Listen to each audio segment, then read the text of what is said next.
कुदरत का कहर हो या सिस्टम की मजबूरी, बस्ती में सरयू की लहरें सिर्फ खेत और घर ही नहीं निकल रही, बल्कि लोगों के सपनों और सालों की मेहनत को भी अपने साथ बहा ले जा रहे हैं। एक ऐसा गांव है जहां जिंदगी के सिर्फ 8 महीने अपने घर में गुजरते हैं, बाकी 4 महीने लोग अपने ही गांव में शरणार्थी बन जाते हैं। सरयू का पानी बढ़ता है तो घरों में पानी भर जाता है, रास्ते डूब जाते हैं और जिंदगी नाव के भरोसे हो जाती है। बाढ़ उतरती है तो पानी चला जाता है, लेकिन ग्रामीणों की मुश्किलें वहीं रह जाती हैं। लेकिन सवाल सिर्फ बढ़ते पानी का नहीं है, सवाल उस जिंदगी का है जो हर साल पानी उतरने के बाद भी सामान्य नहीं हो पाती। पीढ़ियां गुजर गई, घर बसते हैं और उजड़ते रहे, लेकिन सुबिखा बाबू के ग्रामीण आज भी सुरक्षित जमीन और पक्के रास्ते का इंतजार कर रहे हैं। 8 महीने घर, 4 महीने तटबंदी, यही इस गांव की जिंदगी की कहानी बन चुकी है। सवाल यही है कि सरयू की इस त्रासदी से ग्रामीणों को आखिर कब स्थायी मुक्ति मिलेगी। तस्वीरें बस्ती के दुबैलिया विकासखंड के सुबिखा बाबू गांव की है। नदी और तटबंध के बीच बसे इस गांव में करीब 65 परिवार रहते हैं।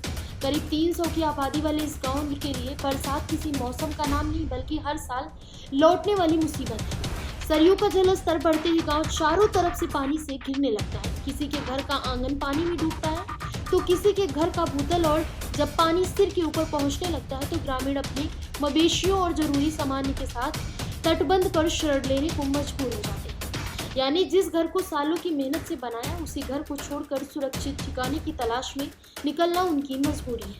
यहाँ जिंदगी सड़क पर नहीं, नाव पर चलती है। गांव में प्राथमिक विद्यालय नहीं, बच्चों को पढ़ाई के लिए करीब 2 किलोमीटर नाव का सफर तय कर तटबंध तक जाना पड़ता है।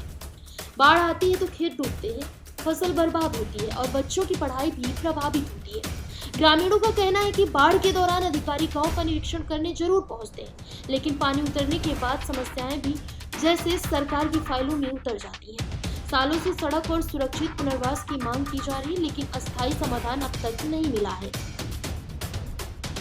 रेता ही है और क्या होगा? रेता डाला जा रहा है, रेता डाल के रोकने का प्रयास किया जा रहा है। इसको भर के आप लोग कहाँ डाल रहे हैं? इसको भरकर उधर ले जाना पड़ता है। अच्छा, ठोकर जहाँ कटान लगा वहाँ? हाँ, कटान लगा। अच्छा, क्या ये लेबर हैं आप यहाँ? हाँ, ठीक। क्या नाम है आपका? पवन। दिक्कत है हर वक्त बाढ़ की बहुत भैया, और रास्ता हम सबके नहीं है। रास्ता से और परेशान है, और जानवर जो बा चारा से परेशान है। कहीं बोल रहे हैं जमीन उघाड़ी नहीं है। अच्छा, हाँ, तो उनके ये दिक्कत है। हर साल के भैया समस्या ही है जो बा 4-5 महीना हमारे सबके बहुत बड़ी दिक्कत है। साल के 4 महीने हमेशा परेशान? हाँ, हमेशा परेशानी है। एक परमानेंट कोनो निदान नहीं भैया, बहुत जन से कहिए, बहुत जन से विधायक से कहिए और सबसे कहिए, लेकिन कोनो सुनवाई नहीं भैया। ये आवत है ते ये कहा था कि अब हम कराई दे, लेकिन केहू कोनो कुछ नहीं। अगर रास्ता बन जाए तो परमानेंट निदान हो सके? हाँ भैया, तो रास्ता हो तो हम सब निकल सकी थी। जो बैठा है नाव पे, ऐसे हम सब जहाँ हवा जा सके, जानवर भी नीचे निकल के जा सकती। समस्या ये है कि ये लगभग 2024 से कटान चालू हुआ यहाँ पे। लगभग 30 से 40 बीघा दक्षिण नदी था, अब धीरे धीरे गांव के करीब में आ गया। गांव के लगभग महुआ पार कला से लगभग 15 से 20 घर कट चुके हैं। बैरादी हतमाली से 2 घर कट गए हैं, लेकिन इनको कोई सुविधा अभी तक नहीं मिला। सरकार द्वारा, संबंधित अधिकारी द्वारा आश्वासन ही दिया गया। क्यों आश्वासन सिर्फ दिया जाता है? पता चला 30-35 करोड़ खर्च किया गया। हाँ, लगभग 30 से 35 करोड़ रुपया आया और ठेकेदारों द्वारा इस नदी में डाला गया, लेकिन इसका कोई प्रभाव नहीं है। कि चाहे जब कटान देखा जाए तो यहाँ के लोग कहते हैं कि हम लोग एकदम जोखिम में खड़े हैं, अपना जान यहाँ डालें, लेकिन जाएं तो जाएं कहाँ जाएं। अच्छा, कुछ लोगों को आवंटित करके जमीनें भी दी गई, तो वो कौन से लोग थे? बचे हुए लोग थे? वो लोग बैरादी हतमाली के हैं। बैरादी हतमाली का 2 मकान कटा हुआ है, लेकिन आवंटन शायद 32 लोगों को हुआ है। वो बैरादी मुस्ताकम में उनके सरकार के पास जमीन थी, उसी में उनको आवंटित की। देखिए, बाढ़ के संबंध में हमने जो प्रशासनिक व्यवस्थाएं थी वो हमारी पूर्ण है, और हमारे सारे टेंडर हो गए हैं। और जहाँ जहाँ अभी सुबिखा बाबू और 3 अन्य गांवों में थोड़ा सा पानी आने की वो जानकारी प्राप्त हुई। सुबिखा बाबू में हमने 2 स्टीमर और 2 नाव लोगों के आवागमन के लिए लगा रखा है, ताकि किसी को कोई दिक्कत नहीं हो। इसके साथ अर्जुनपुर, लकड़ी पांड्या और संग्रामपुर में भी हमने एक एक जो है नाव लगा रखा है।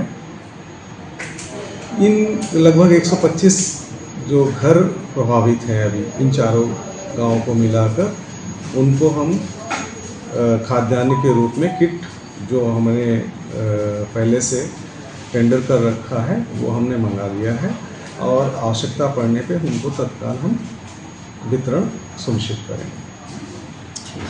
कटान के लिए सर क्या व्यवस्था की गई है? जिससे नदियाँ जब स्थिर होती है या घटती हैं तो कटान लगती है। देखिए, नदी का पानी जब उतार पे होता है तो सामान्य तौर पे कटान होती है और उस समय की व्यवस्था से निपटने के लिए, किसी भी आपातकाल से निपटने के लिए हमने वहाँ पर बाढ़ खंड की टीम भी लगा रखी है, हमने राजस्व टीम भी लगा रखी है, जो क्या कहते हैं प्रयास करके उसको कटान से कोई क्षति ना हो इसके लिए पूरी तरह से प्रतिबद्ध है, वहाँ कार्य कर रहे हैं।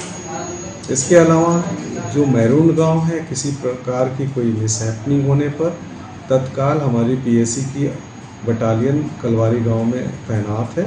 आधे घंटे से कम समय में वो मौके पर पहुंच के कार्रवाई कर सकती है। पशुओं के लिए क्या व्यवस्था की गई सर? जैसे जो नहीं, पशुओं के चारा की व्यवस्था भी हमारे द्वारा की गई है। हम जो ऐसी आवश्यकता होगी तो उनको भी चारा भी उपलब्ध कराएंगे। फिलहाल इस खबर में बस इतना ही।